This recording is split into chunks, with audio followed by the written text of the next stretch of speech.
Indikator politik merilis hasil survei Pilkada Jakarta menunjukkan bakal calon gubernur Anies Baswedan masih unggul dibanding pesaing-pesaingnya. Namun keunggulan Anies tidak sampai 50%.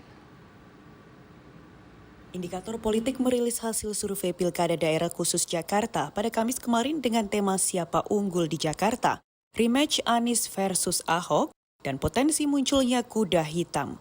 Dalam rilisnya tersebut, pembicara yang hadir yaitu Direktur Eksekutif Indikator Politik Indonesia Burhanuddin Muhtadi, Ketua DPP Partai PSI Sheryl Tanzil, dan Ketua DPP Partai Nasdem Willy Aditya.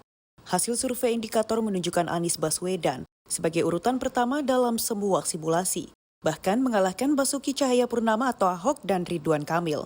Direktur Eksekutif Indikator Politik Indonesia Burhanuddin Muhtadi menyebut Anies unggul dengan mendapat 43,8%. Kemudian di posisi kedua, Ahok 32,1%, dan di urutan ketiga Ridwan Kamil 18,9%. Meski Anies berada di posisi pertama, keunggulannya tidak sampai 50%. Sementara itu suara Ahok dan Ridwan Kamil berasal dari caruk yang sama.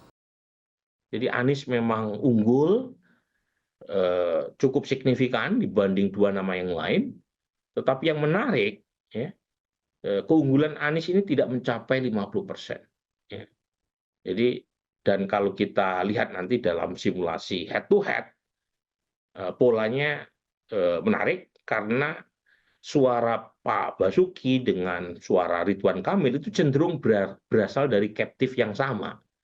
Jadi kalau salah satunya itu di take out, itu kemungkinan migrasi ke Anies kecil.